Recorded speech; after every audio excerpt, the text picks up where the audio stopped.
soo ñu dee foog ne man dama dugg ci politique pour place dañ xamut su doon place la wallahi nu ma doon jegeñ politique after all, the easiest time was Massa Dawda offer pour MUTAFA. That was very easy. Tey nag ma doon nekk président waaye nag na am place attorney general pala bu gën a fort ci jungo daf am.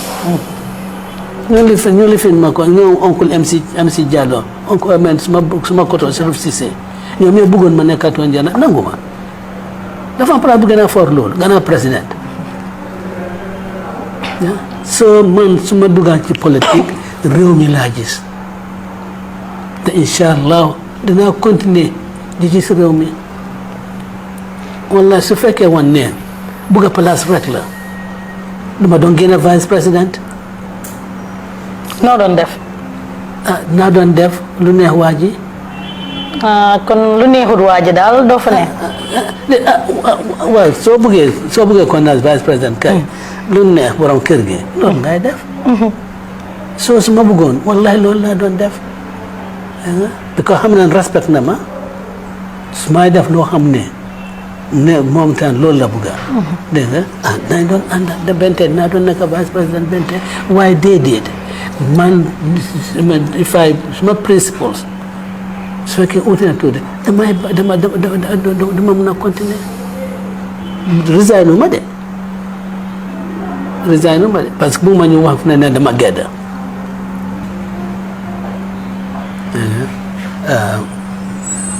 bugg a place waataata nga def loo xam ne jaw est against your principle santa yàlla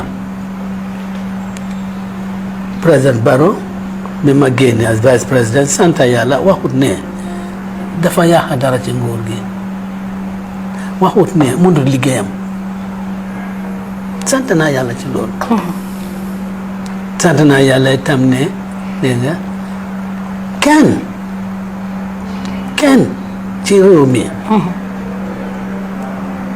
taxaw na pour ne Ousseynou Dabo bi mu nekkoon government yëfi jubadi bi la def sant naa yàlla ci loolu parce que dama moytu nga am ay doom yoo xam ne amee gradué na ñoom ñu am seen société nga xam ne daa indi social media ruus naa pour ñoom ñooy dégg ne seen maam li ak lii la def lu ñaaw bi la def ruus naa ko soo dama doon moytu bu baax dama doon moytu ba su wàccee liggéey suma private vehicle laa di use in fact when I nekkoon vice president they are entitled to your security throughout and that made me very uncomfortable so I dem to my political gatherings I have to go to my political gatherings I cannot use a government vehicle I use my private vehicle because nekkuma di dem di def liggéey government I use my private vehicle. Although security I have to have my security. So oddly he comes, but in mufti.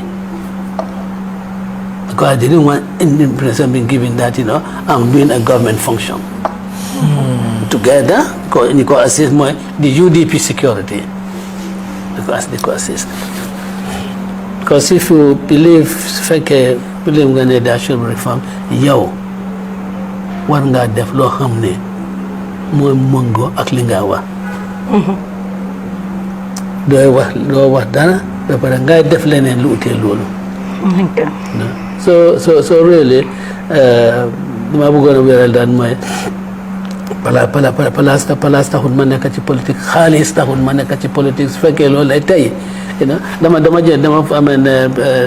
jël semi retirement from practice lu ma dee dem court pour I take cases that are public interest cases.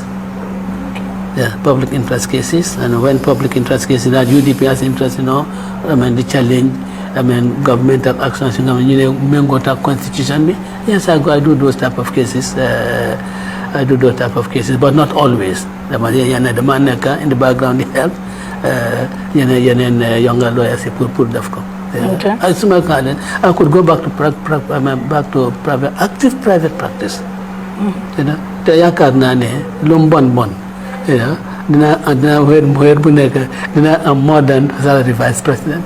boo gisee may jéem li ma mën buggu ngeen nite yu mel nii a tax man bugguma nit ku ñoradi. Anybody who believes ne UDP can run this country any better sa xelaat soriwul. yéen ñu bari di daw ci gannaaw parties yi yépp gàtt xamuleen ko. You cannot even tell me one of their plans. And some of you don't realize you're doing the same thing you did in 2016. Look for a big enough party bu mun a win the ruling party. Ousting President Jammeh, strategy bobu was necessary. Because they felt like prisoners and we needed just anyone to set us free. Now ask yourselves, what exactly was our wake-up call pour ñu génne fi Jammeh? You could say because of the killings, human rights, blah blah blah. But what really gave us that jump? More division boom don't instigate within us. So it's funny how léegi some of you are very comfortable supporting a party that is insinuating the same form of segregation. Oh, why fatena? They don't weigh the same because Jammeh dictator la, right? Yen bu fekkee da ngeen kannasu, man I refuse to be. UDP is the parent party of this mess we have right now. Amuñ ben difference. If you look at their manifesto, the way they plan on running this country is pretty much the same. Gisuma a party more deeply rooted with tribal politics than the UDP. Li may wax kum wannaasu nga sebe ni te dem tëddi. Xam nga réew mi dafa bari ñu ñoru. Nga ne benn xeet ngeen rek. Fu mu xootee nga këfa rek sa t-shirt mais nit mbaam bu dof. Day jàngu leen ko xamuleen luy dox ci réew mi. UDP ñoo ëppoon ci parlement bi between 2017 to 2019. Alel ji fi Yaya Jammeh bàyyi yépp fi mu dugg xam nañ ko. When NPP failed to release the report, mënoon nañoo dem court easily. But they chose not to for a reason. And send members yangi want say finance ministry as well. So you're telling me xaalis bu bari bi fi Jammeh bàyyi plane yi njaay ak moto yi, everyone in those positions was just like amut solo. Come on bro, you people need to start thinking. Gambian bi dafa neexa nax jox ko biscuit rek. Maa ngi gis people running their mouth about Talib naan dafa war a lead party bi. How is that going to change anything? A head of state does not run a whole country alone. UDP, any other person who could lead will probably be a puppet. Same party members, same agenda, dara du fa soppeeku. Unless Koko is willing to go against their self-serving beliefs. Ñun fañ bëgg president bu jub bu fi neexal ñépp. If you trust Mayor Talib and believe him to be competent, advise leen ko mu form his own party. Lu mo ragal, kenn du ko def dara. Yéen ñi nga xam ne na nitewu leen. Li ma fi wax yëpp bu dara duggul seen yuur gi si gàttal daal having UDP in office nii la mel lii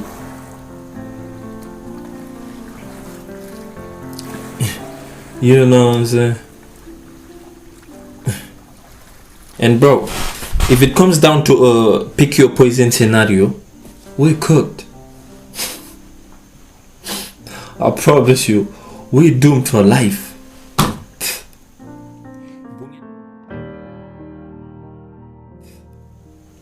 Bu ngeen xamut ku leen doy fal leen ma man comédien bi ma régler réew mi ngeen ma cee xeeb konoon nag duma leen sàcc de danaa mug di compi lu xem nag from time to time faj xam nga rek soxla yi moom faj bëri waaw waaye du nekk dara lu garaaw. Astaghfirullah yan na ma yàlla musal si nekk président. Nguur man dama gëm ne ku ko xëccoo sa ragal yàlla should be questioned honestly. Don't get me wrong, it can be good for you, but it can also be your ticket to hell easily. Direct flight. I wouldn't mind like rallying behind a very strong team of youth. Yeah, bro, don't forget to like, don't forget to share.